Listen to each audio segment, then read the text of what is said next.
कहावत है कि जहां चार बर्तन होते हैं वो खटकते हैं, आवाज़ करते हैं। ऐसे ही होता है। 19 मार्च 2024 की देर रात ननद और भाबज का आपस में झगड़ा हो जाता है। ननद यानी कि पूजा और भाभी यानी कि पार्वती, दोनों में झगड़ा था काफ़ी पुराना। हालांकि पिछले कुछ सालों से जो पूजा होती है उसकी मानसिक स्थिति अच्छी नहीं होती, इसलिए वो अपनी भाभी को सबक सिखाना चाहती थी। और इसी गुस्से को देखते हुए उसने उसकी भाभी के दो बेटे होते हैं। एक का नाम लकी होता है जिसकी उम्र 5 साल होती है, एक का नाम अभी होता है जिसकी 3 साल के आसपास उम्र होती है। अब ननद को यानी कि पूजा को इतना गुस्सा आ जाता है कि अपने ही सगे भतीजों को, लकड़ी का एक पटरा होता है जिस पर महिलाएं अक्सर बैठकर खाना बनाती हैं या फिर बाथरूम में उसका इस्तेमाल किया जाता है, उसको इतनी ज़ोर ज़ोर से अपने भतीजों को मारती है कि भतीजे गंभीर रूप से घायल हो जाते हैं। बच्चों की चीख सुनने के बाद जब आसपास के लोग आते हैं तब तक बहुत देर हो चुकी थी। हॉस्पिटल लेके जाते हैं और दोनों बच्चे मर जाते हैं। ये घटना, ये पूरा मामला जब सोशल मीडिया पर तैरने लगता है तो इस घटना के बाद एक घटना और थी जो बदायूं जिले की तैरने लगती है। अब हर कोई इस घटना के बारे में जानना चाहता था कि आखिरकार उन बच्चों का क्या कसूर था।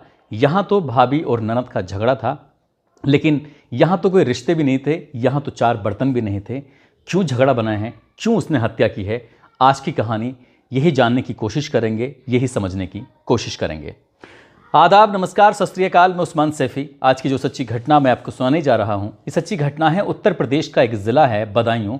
बदायूं का ही एक थाना लगता है सिविल लाइन थाना। इसी की ही एक चौकी है मंडी चौकी। मंडी चौकी से महज 500 मीटर की दूरी पर एक कॉलोनी लगती है, बाबा कॉलोनी। बाबा कॉलोनी में सड़क बीचों बीच है और सड़क के एक पार एक नाई की दुकान है, दूसरे पार में एक ब्यूटी पार्लर की दुकान है।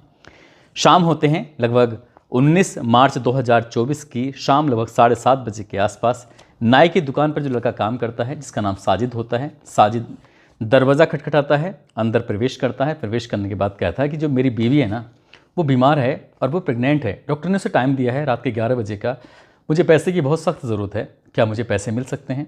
तो जैसे ही इस ब्यूटी पार्लर की मालकिन होती है संगीता ने ये बात सुनी, उसने कहा कि परेशान क्यों होते हो, मैं तुम्हारे लिए पहले चाय बनाती हूँ, आराम से बैठो, तसल्ली से चाय पियो और उसके बाद चले जाना। एक तरफ तो वो चाय रखने के लिए चली जाती है रसोई में और चाय रख कर सीधा अपने कमरे में जाती है ताकि पैसे जो मांगे गए हैं। इसी बीच में वो अपने पति को फ़ोन करती है, कहती है कि साजिद आया है, क्या मैं इसे पैसे दे दूँ। पति कहता है ठीक है, कोई दिक्कत नहीं है, अगर उसे ज़रूरत है तो दे दो, देने में कोई परेशानी नहीं है। पैसे का इंतज़ाम किया जाता है। इसी बीच में उसकी यहाँ पर अब घर की अगर बात करें तो संगीता के घर में 3 बच्चे होते हैं। जो सबसे बड़ा बेटा है उसका, जिसकी उम्र लगभग 13 साल के आसपास है, जिसका नाम है आयुष प्रताप। दूसरा जो बेटा है जिसकी उम्र लगभग 10 साल के आसपास है, उसका नाम है पीयूष प्रताप। और तीसरा जो बेटा है उसका नाम है आयान उर्फ हनी, जो कि शिवदेव सरस्वती विद्या मंदिर में कक्षा LKG का छात्र होता है। जो बीच वाला इनके पीयूष होता है वो कक्षा 3 का छात्र होता है और सबसे बड़ा वाला जो बेटा होता है आयुष प्रताप, जो कि 13 साल का था, वो कक्षा 6 का छात्र होता है। इसी बीच में घर में उसकी संगीता देवी की सास भी है जिनका नाम मुन्नी देवी है। ऐसा बताया जाता है कि उन्होंने कुछ साल पहले तक होमगार्ड की भी नौकरी की थी, होमगार्ड की, अब वो नौकरी नहीं करती हैं, अब वो घर पर ही रहती हैं। इसी बीच में साजिद होता है तो साजिद वो पूछता है कि भैया कहाँ गए हैं, तो भैया के बारे में पता चलता है। भैया यानी कि इस संगीता का पति, जिसका नाम है विनोद कुमार, जो कि एक योजना है सरकार की, हर घर जल योजना। उस हर घर जल योजना के तहत वो ठेकेदारी करता है, साथ ही ओवरहेड टैंक जो होता है उसका वो निर्माण करता है। लेकिन 19 मार्च 2024 को विनोद किसी काम से लखीमपुर, एक ज़िला लगता है लखीमपुर खीरी का एक गाँव लगता है मोहम्मदी, वो वहाँ गया हुआ था। अब घर में 3 बच्चे, संगीता और उसकी सास मौजूद होते हैं। तभी साजिद कहता है कि मेरा थोड़ा जी घबरा रहा है। साजिद की उम्र लगभग 22 साल के आसपास होती है। वो जब बताता है कि मेरा जी घबरा रहा है, क्या मैं ऊपर जा सकता हूँ, यानी कि छत पर टहल सकता हूँ। ऐसा पहली बार नहीं है क्योंकि ये लड़का अक्सर घर पर आ जाया करता था, घर से इसका बहुत अच्छे तालमेल थे, परिवार में कोई किस तरह का विवाद नहीं था और यही कारण था कि उसके लिए संगीता चाय बनाने के लिए चली जाती है। कहा जाता है कि ठीक है कोई बात नहीं, चले जाओ। बच्चों से कहता है कि बच्चों ऊपर छत पर चल रहे हैं, बस अभी आ जाएंगे। जैसे ही ऊपर जाने वाली बात आती है तो वो छत पर सबसे बड़े वाले बेटे के साथ जाता है और जो छोटा बेटा होता है उनसे कहता है बेटा एक गिलास पानी लेके आना। तो जो छोटा बेटा होता है यानी कि आहान पानी लेने के लिए चला जाता है और जो बीच वाला बेटा होता है जिसका नाम होता है पीयूष, उससे कहा जाता है कि बेटा दुकान से मेरे लिए तंबाकू ले आना।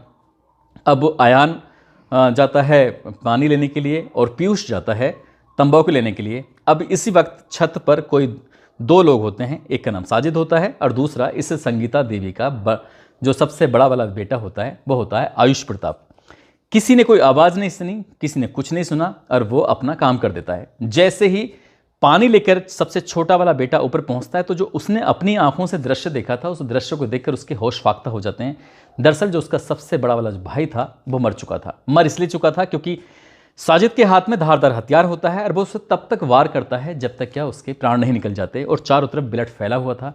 इसी बीच में हालांकि उस छोटे से बच्चे ने, जिसकी उम्र भी ज़्यादा भी नहीं थी, महज 6-7 साल के आसपास रही होगी, उस बच्चे ने भागने की कोशिश की, लेकिन साजिद ने उसे अपनी पकड़ से मजबूत तरीके से पकड़ के खींच लिया और उसके भी वो बुरी तरह से उसे वार करता है, उसकी वो हत्या कर देता है। हत्या करने के बाद अब इंतज़ार कर रहा था कि कब पीयूष तंबाकू लेके आएगा और कब उसकी हत्या करेगा। अब पीयूष की जैसी एंट्री होती है, पीयूष ने जैसे उसको देखा, उसने उस पर हमला करने की कोशिश की, तो पीयूष ने उससे बचने की कोशिश की, यानी कि उसे धक्का देने की कोशिश की, लेकिन उसके हाथ में छोटी सी चोट लग जाती है, लेकिन वो भाग जाता है। भागने के बाद नीचे पहुंचता है, अपनी दादी से कहता है कि कुछ गड़बड़ हो गई, यानी कि बताने की कोशिश कर रहा है, लेकिन उसके मुंह से आवाज़ नहीं निकल रही है और वो बहुत बुरी तरह से हाँप रहा है। दादी इससे पहले कि कुछ समझ पाती, संगीता देवी इससे पहले कि कुछ समझ पाती, इतने ही साजिद आ जाता है। उसके हाथ में एक बड़ा सा चाकू होता है और बड़ा सा चाकू लेके बस वो हमलावर होता है। इससे पहले कि वो परिवार के किसी और सदस्य पर हमला करता, तुरंत ही जो दादी होती है मुन्नी देवी, वो ज़ोर ज़ोर से चीखने लगती है, चिल्लाने लगती है और मौका पाते ही दरवाज़ा बंद कर दिया जाता है। यानी कि वो ऐसी जगह पर साजिद फंस चुका था उस धारदार हथियार के साथ जहां से उसका भाग पाना मुमकिन ही नहीं था। और इस बूढ़ी औरत की चीखें सुनने के बाद, संगीता की चीखें सुनने के बाद फिर आसपास के लोग भी इकट्ठे हो जाते हैं, और जब आसपास के लोग इकट्ठे होते हैं तो पुलिस को भी सूचना दी जाती है। पुलिस भी मौके पर आती है और जब पुलिस ने आकर अपनी आंखों से देखा कि 2 बच्चों की छत पर हत्या हो चुकी है, तीसरे बच्चे की हत्या का वो प्रयास करने की कोशिश कर रहा था, लेकिन तीसरा बच्चा वहाँ से भाग जाता है। इसलिए घर वालों ने अपनी पूरी कहानी बयां करते, पुलिस आती है। पुलिस आने के बाद साजिद को अपने साथ लेके चली जाती है और धीरे धीरे ये खबर पूरे उस इलाके में फैल जाती है, यानी कि सिविल लाइन थाना क्षेत्र में पूरे में फैल जाती है। और जैसे जैसे ये खबर फैल रही थी वैसे वैसे लोगों का जमघट लगना शुरू हो जाता है। ये पता चलता है कि साजिद जो दुकान किया करता था, बाल काटा करता था, उसने 2 बच्चों की हत्या कर दी है। क्या वजह है क्या नहीं, सब लोग इस बात पर जानना चाहते थे। और छोटे छोटे बच्चों का ब्लड देखने के बाद हर किसी का खून खोल जाता है। वहाँ जो उसकी दुकान होती है, पहले तो उसकी दुकान में तोड़फोड़ करते हैं, वहीं पास में खोखे रखे हुए थे, उन खोखों को भी पूरी तरह जला देते हैं। अब जैसा देखा हालत बिगड़ती चली जा रही थी, लगातार धरना प्रदर्शन शुरू हो जाता है, भीड़ बढ़ने लगती है।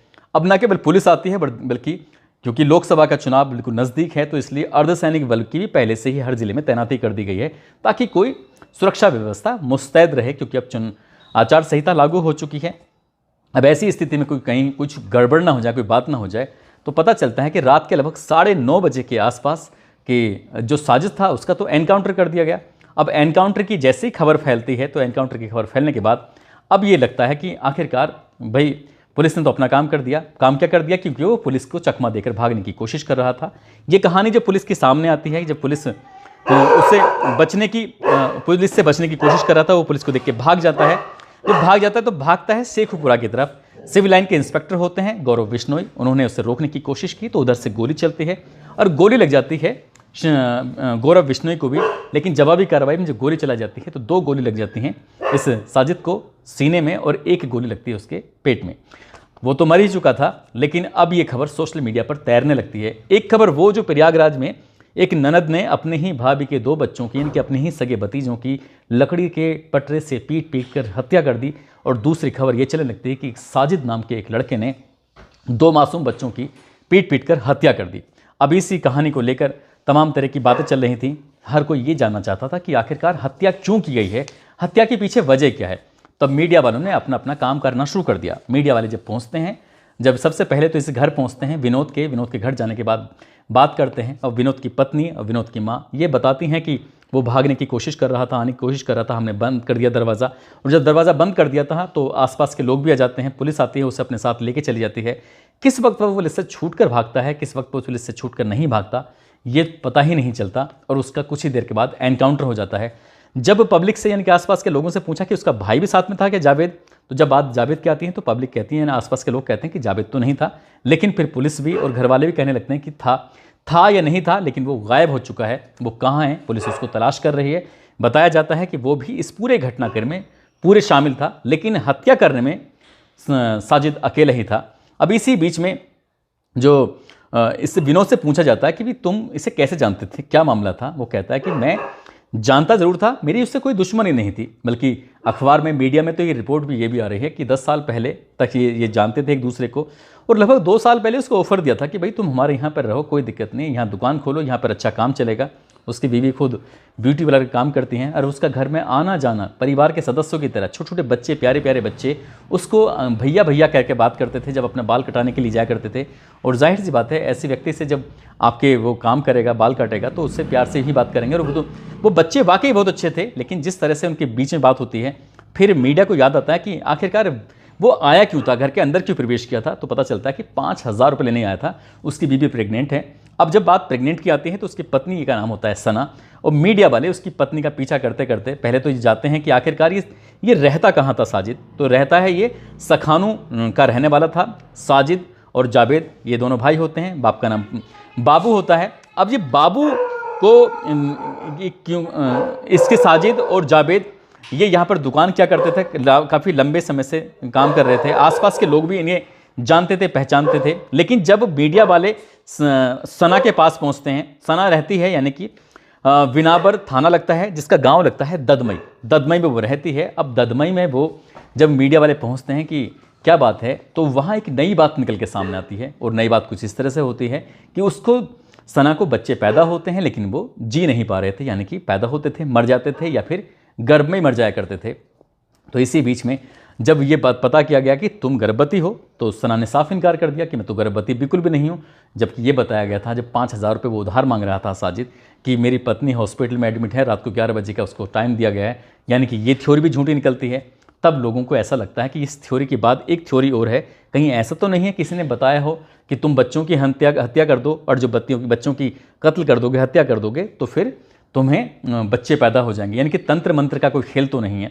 अब बात तंत्र मंत्र की है या किस चीज़ की बात है, ये तो खैर पुलिस की जांच के बाद ही स्पष्ट हो सकेगा। लेकिन जिस तरह से मरने वाले दोनों बच्चों की माँ और दादी का इंटरव्यू सामने आता है, और ये पड़ोसियों से पता चलता है कि पुलिस को वो सौंपा गया था साजिद, और पुलिस के साथ वो जाता है, और शेखुपुरा तक जब वो पहुँचता है तो वहाँ इस बीच में 30 से 40 मिनट तक वो पुलिस के साथ रहता है।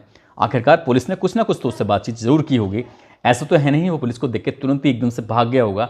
30-40 मिनट में साजिद ने क्या पुलिस को कहानी बताई होगी, क्या नहीं बताई होगी, ये तो खैर पुलिस ही अच्छे से बता सकती है, जान सकती है। लेकिन जो उसका छोटा भाई, जिसका नाम जावेद होता है, जावेद अब पुलिस के हाथ आता है, तो असली कहानी वो बता पाएगा या नहीं बता पाएगा, या उसका भी इसी तरह से एनकाउंटर हो जाएगा। लेकिन इसी तरह से जब मैंने कई पुलिस वालों से बातचीत करने की कोशिश की कि आखिरकार क्या मामला है, मैंने बदायूं के लोकल के बंदों से बात करने की कोशिश की कि आखिरकार क्या मामला है, तो किसी ने कुछ बात की, किसी ने कुछ कहा, किसी लोगों ने तो कहने में यहाँ तक भी नहीं चुके कि हो सकता है कि साजिद का इस महिला के साथ प्रेम प्रसंग हो।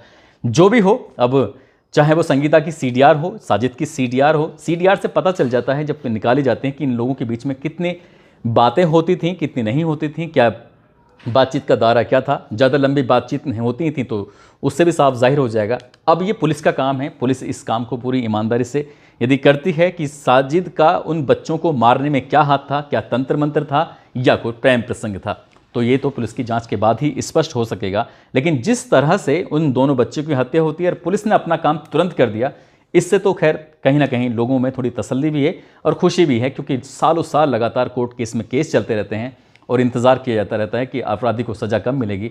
और पुलिस ने अपना काम करके ये साबित कर दिया है कि अपराधी चाहे कितना ही कुछ भी हो, कैसे ही कितना खतरनाक हो, उसे किसी भी कीमत पर बख्शा नहीं जाएगा। दोस्तों, इस पूरे घटनाक्रम को सुनाने का उद्देश्य किसी को परेशान करना नहीं है, किसी का दिल दुखाना नहीं है, बल्कि आपको जागरूक करना है, आपको सचेत करना है। और जाते जाते आज कलकत्ता की रहने वाली हैं मून छेत्री, आज इनका जन्मदिन है, इनको जन्मदिन की ढेरों सारी शुभकामनाएं, बहुत बहुत मुबारकबाद। साथ ही सिवान के रहने वाले हैं रजनीश माली, आज इनका भी जन्मदिन है, इनको भी जन्मदिन की ढेरों सारी शुभकामनाएं। एक है शिवानी कुमारी, आज इनका भी जन्मदिन है, इनको भी जन्मदिन की ढेरों सारी शुभकामनाएं, बहुत बहुत मुबारकबाद।